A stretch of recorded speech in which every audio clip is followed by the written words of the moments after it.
Ever since I started hearing about container queries, I thought they would be really cool to use, but I never found a compelling use case. I'd seen lots of examples where something turned from like a sidebar to suddenly becoming a full width card in the body of a document, but it was too much mental overhead for me. Recently, however, I found a real compelling use case and I wanted to share it with you, where you take a card and as it grows and shrinks as the parent viewport changes its dimensions, you can use container queries to actually set the font size on it. And I wanted to show you that now. Hey, what's up? My name is Chris and welcome to Coding in Public. All right, so let's talk about this example I ran into. You can see I've got this container query. I do have a little resize observer here just to show you the exact width of this box container. But it's just a wrapper with a bunch of boxes in it, which each have an image. They have this title, and then they also have this paragraph tag. And you'll notice that as I get smaller or bigger, you'll notice that they changes the size of the actual box. And it's not as simple as going from the small size to the biggest size, right? So if I'm actually at my smallest, it could be like 421 pixels, depending on the size of the viewport of like a mobile device. And as I get bigger and two items can fit, suddenly both of these boxes get quite a bit smaller. So I can't just do like a clamp on the font. So if I came over here and I look over here, you can see I've got this little clamp here that should grow larger as I get going, but this obviously is connected to the viewport. And what I want is for it to be connected to the actual containing unit itself. So as I get bigger, you'll notice that eventually it does get bigger, the text gets bigger itself, but it wraps oddly, and now we're at 310, whereas before we were at a much bigger size, even though the screen itself was smaller.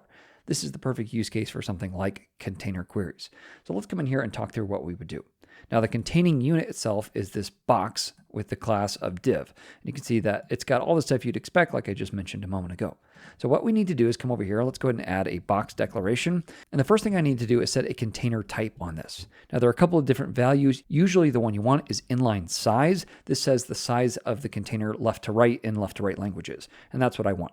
So that's kind of the new unit that I'm going to test everything against. Now what I'm going to do is take this H2 and instead of putting it inside of a media query, which would look at the size of the viewport, I'm going to put it inside of a container query. So let's come over here. I'm just going to do @container, and then let's go ahead and set this to something like min width of like 350 pixels. Now inside of here, I'm going to say inside of anything with a container, this would be its closest ancestor with a container type on it, which in this case would be box. I'm going to take the H2 here, and we're just going to update this value. So for now, let's just use hard-coded values. So I'm going to say font size, and here I could do something like 2rep. Now just to make sure this is really clear, let's also change the color to something like blue. And then let's do it one more time. I'm going to up this to 450 and say once it's 450 and above, I want to change this one more time. Let's do like 2.9. We'll change this to something like green. Okay, so right now you can see it's green because we're above 450 for the container. Right here, again, this is showing me the size of the container. As it gets smaller, it's going to get down to blue and then to blue. And then if I were to go all the way down, so let's actually open up the console here, you can see now it gets back to my original size. Now, you might say, well, that looks the same as a media query, right? However, like I said, as we move up, it's going to actually snap in between all these. Once I get to where 2 can fit, it's going to jump down to the small size again. Now it's using this original size right up here, this font size right here. And then as I get a little bit bigger, now it's going to hit this second media query right here, or container query, where it's now going to hit B350 or above, and it changes. And then once again, it goes back down, and then eventually it goes to blue and then back to white. So it's obviously switching between all these depending on the size of the actual container. Now, it's possible that you have a container inside of a container, so you can actually add another property here of container name.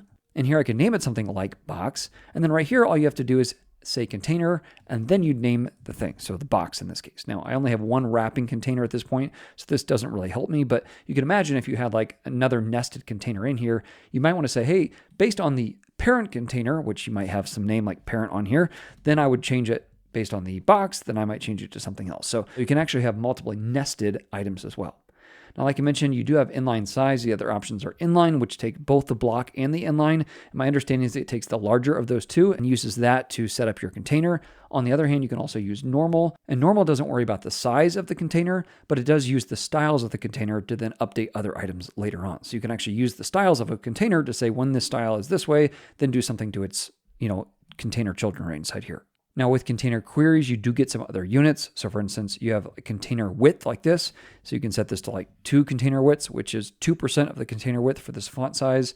You can do also height as well. You can take the inline, which is just an I. You can also take the block size, or you could also do a min or a max. Usually if you're doing something like font size, you would want to use a clamp and then one of those values, but I'll leave you to that. Just wanted to show this realistic example of something I ran into.